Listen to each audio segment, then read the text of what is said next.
your foundation. Leave your mark on this creation. Legacy, build your kingdom. Yeah, build your kingdom. Legacy, build your kingdom with Rudy Knapp.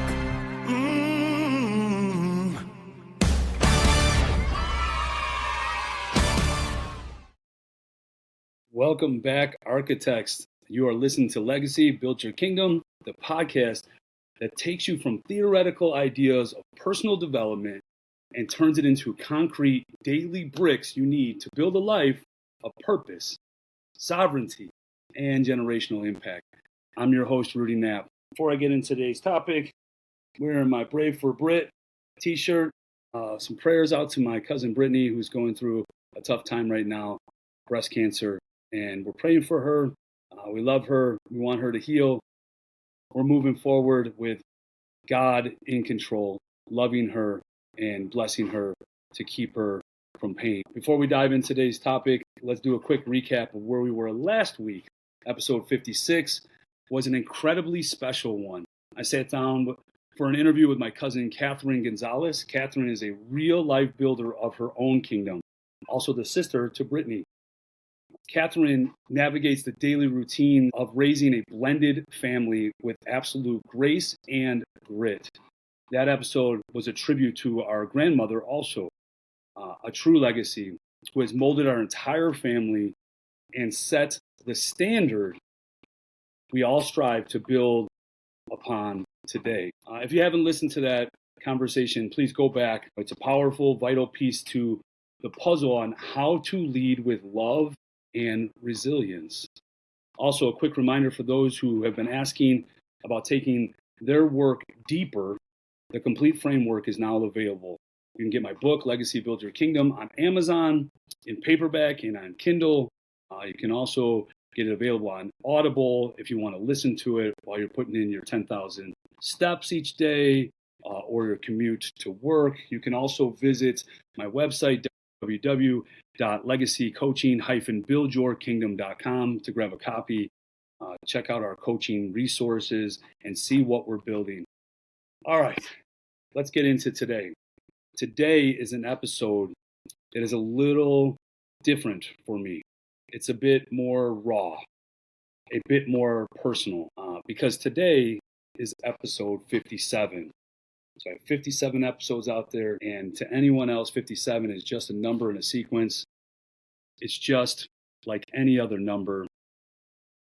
It's just the episode that comes after 56. But in my family, my personal family, in my life, 57 is a sacred ground. 57 is my brother Rob's number.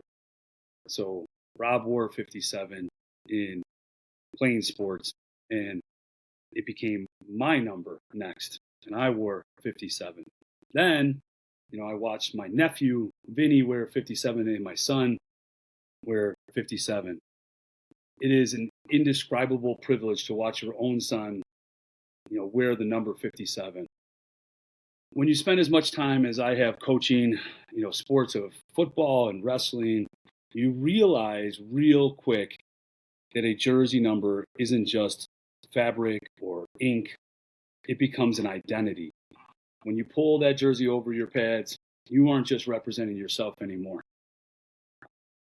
You are representing the name on the back, the team on the front, and the legacy for every person who sweated, bled, and fought in that number before you. Today, I want to talk about the invisible jersey. I want to talk about the weight of the legacy we carry for the people who shaped us, the people who we love, and the people coming up behind us. Because here's the truth. Whether you played sports or not, you are wearing a number. You are carrying a legacy. Not every time you step out your front door, every time you walk into your workplace, or every time you sit down at a dinner table, you are now representing this lineage. A few weeks ago, I was sitting outside having a good conversation about the future, about my podcast, about my business, about what it really means to leave a mark, And I realized something in that conversation. We spent so much time in our personal development space talking about building your kingdom as if it's a solitary, isolated, like fortress, as if sovereignty means you don't need anyone else. But that is a fundamental misunderstanding of this blueprint. Your kingdom is built by you, but it is not for you alone. When I look back at my time on the football field, especially at the number 57, I think about what it meant to hand that number down. When Rob wore it, he set a standard. He set a standard for our family, not just for the football field. When I wore it, my job wasn't to just play the game. My job was to honor the standard Rob had set and, if I could, elevate it. When Ben wore it and put it on, I didn't have to give him this like massive speech. He knew the history of that number in our family. He knew the work ethic it demanded. He knew that 57 doesn't quit when it's tired. That 57 doesn't cut corners in the fourth quarter. That we don't cut a rep. That we do every single step that your coaches tell you. Every push-up in practice. Every time you're supposed to sprint the line, we touch the line. That is what intergenerational legacy actually looks like. It is the invisible strings that bind us to our family, to our mentors, to our children. So I have to ask you today, what is your 57? What is the standard that has been handed down to you? And more importantly, what is the standard you are demonstrating for the people watching you?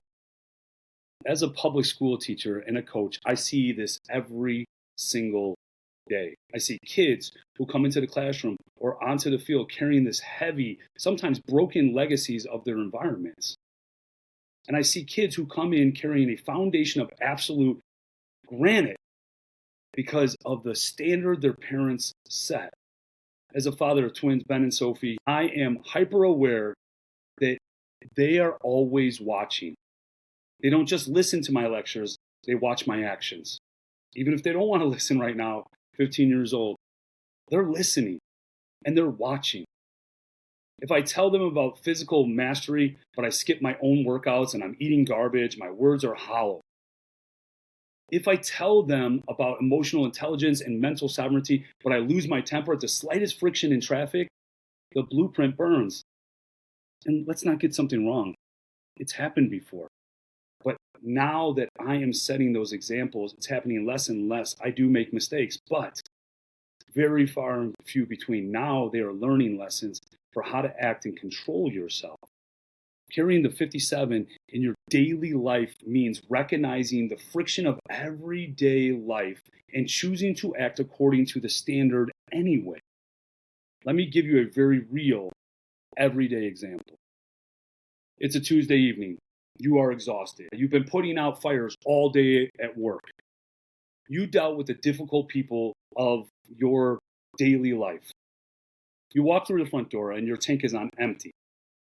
Your natural default human reaction is to retreat, to be short with your person, to zone out onto your phone, and to give your family absolute scrapings of your energy, whatever's left. That is the moment the invisible jersey gets tested. In that moment, you have to remind yourself, I am wearing that number. If you want to build a kingdom, you cannot give the best of your energy to your boss or to your job, or the worst of your energy to the people inside your own walls, your own kingdom. That takes a massive intentional shift. It takes looking at your person or your kids and saying, I am tired, but you deserve my presence. It's about honoring the connection of the micro moments. But somehow honoring the connection requires a massive macro level leap. I had a conversation recently with my cousin that perfectly illustrates this. We were talking deeply about the sacrifice, what it actually looks like when you are building a kingdom for your family. He was looking at a glamorous job opportunity. I mean, the kind of role that comes with a bigger title, more prestige, and more money. But he looked at his core values. He looked at his non negotiable need to be present for his family. And he let it go. He chose quality time and opportunity over a paycheck and a title. But he didn't just stop there. He and his family made an incredibly hard choice to uproot their lives, make a huge move to another state, and figure out a completely new living situation just so they could live the life they always dreamed of in a location they always wanted. He took a leap. He took a huge step. He navigated that unknown so his entire family could be happy, and he found his absolute peace in those family core values. I respect that so much. I love the actionable steps he took for them. He sacrificed. He modeled what true leadership looks like for his kids. And he gave them incredibly new opportunities in sports and in school and in life. He made sure his son had a chance to wear that special invisible jersey in an environment where he can truly thrive. Because of the hard decisions he made, his kingdom is building stronger every day. And his heirs of his kingdom are directly benefiting from his legacy. But I want to pause here and be brutally honest with you for a second. We are talking about a lot about standards and legacy and wearing the jersey with pride. But you are human. I am human. There are going to be days where you drop the ball. There will be seasons where things don't go your way, where you make the wrong call, you lose your temper, or utterly fail to live up to the standard of the number you are wearing. You will have moments where you feel like you've let that jersey down. This is where the first pillar of the kingdom, spiritual uplift and purpose, becomes absolutely vital. I understand this deeply. I have lived my life with some true weight on these shoulders, truly because of that number 57, and also because of not sports, but life. The fact that I'm here, the fact that I'm living, the fact that I am meant to live out my purpose, and my brother Rob is not here, and I'm living through that. And maybe some people might think that's too much weight to bear, but that's a weight that has molded my life to get back to spiritual uplift and purpose to my God.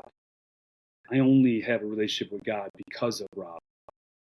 And because of that, I give that back to you and understand that me personally in this podcast, in my life coaching, in my book, is all about purpose.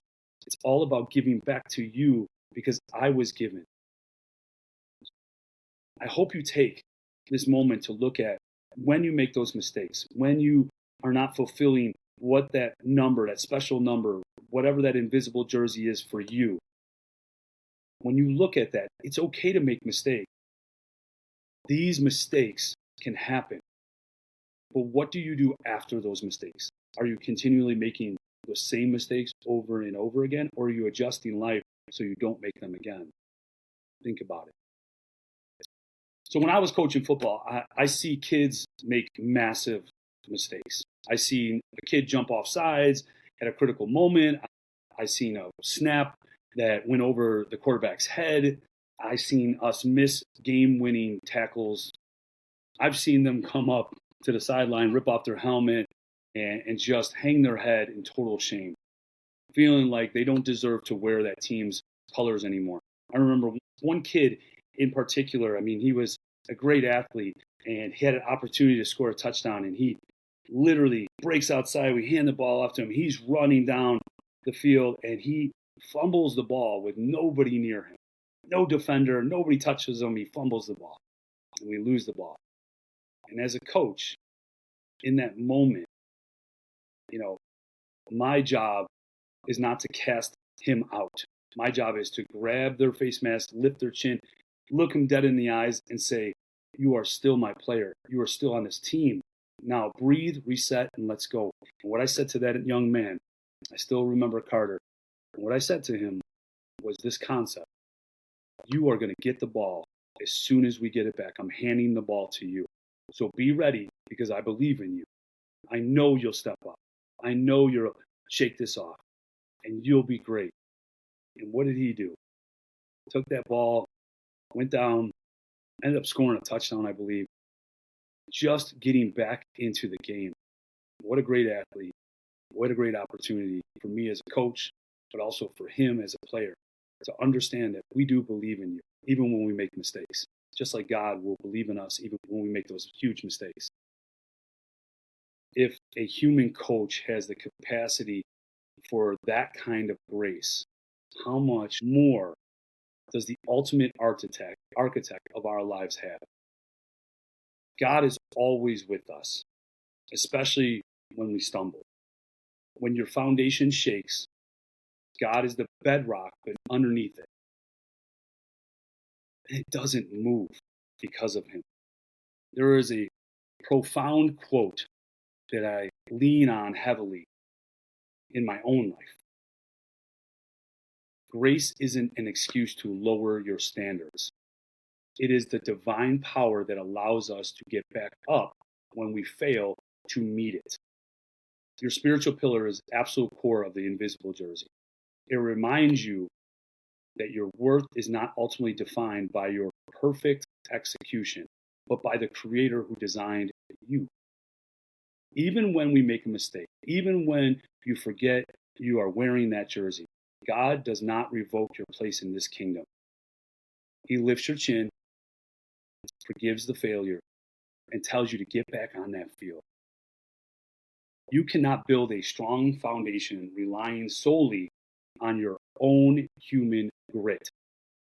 You must draw from the well of the divine grace. And that brings us to the actionable part of today's episode. We are architects. We deal in blueprints and we deal in action. Here is the architect's charge for the week. I have 4 specific action items for you to execute. Number 1, the legacy audit.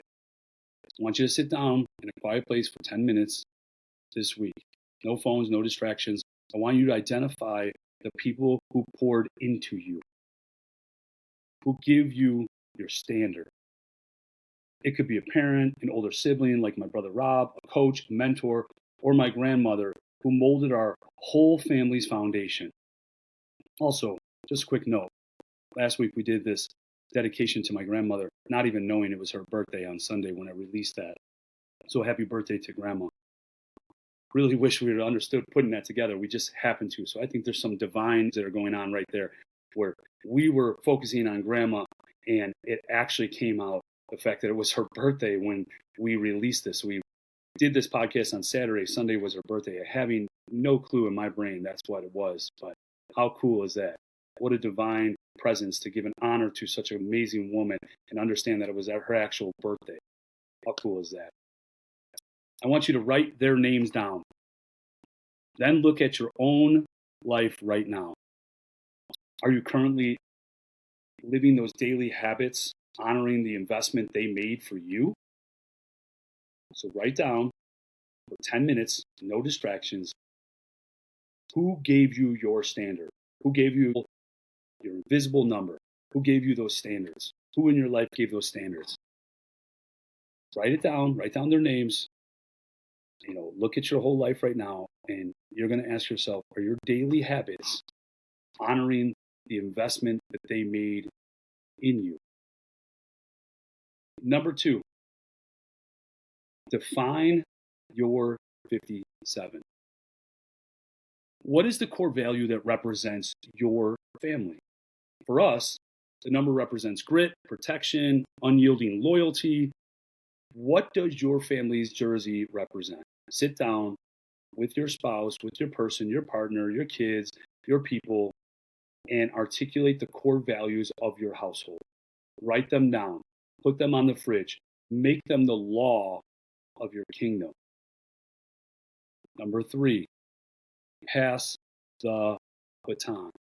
This week, I want you to intentionally teach one of these core values to someone younger than you. It could be your child, a mentee at work. It could be a kid you coach, anybody. Don't just tell them, show them. For me, this week was me sitting down and working out with my nephew Vinny, showing him the ropes in the weight room, showing him how we do specific things to get results, how our work ethic is with our own bodies and what we do in the gym. Very cool. Awesome intrinsic value for me. Bring them into a struggle with you and model the standard. Pass the number down. So you're going to intentionally teach one of these core values to someone that is younger than you. It could be your child, it could be a kid, it could be your nephew. Don't just tell them, show them. Bring them into a struggle with you and model the standard. Pass the number down. Pass your number 57 down, or whatever number it is you have.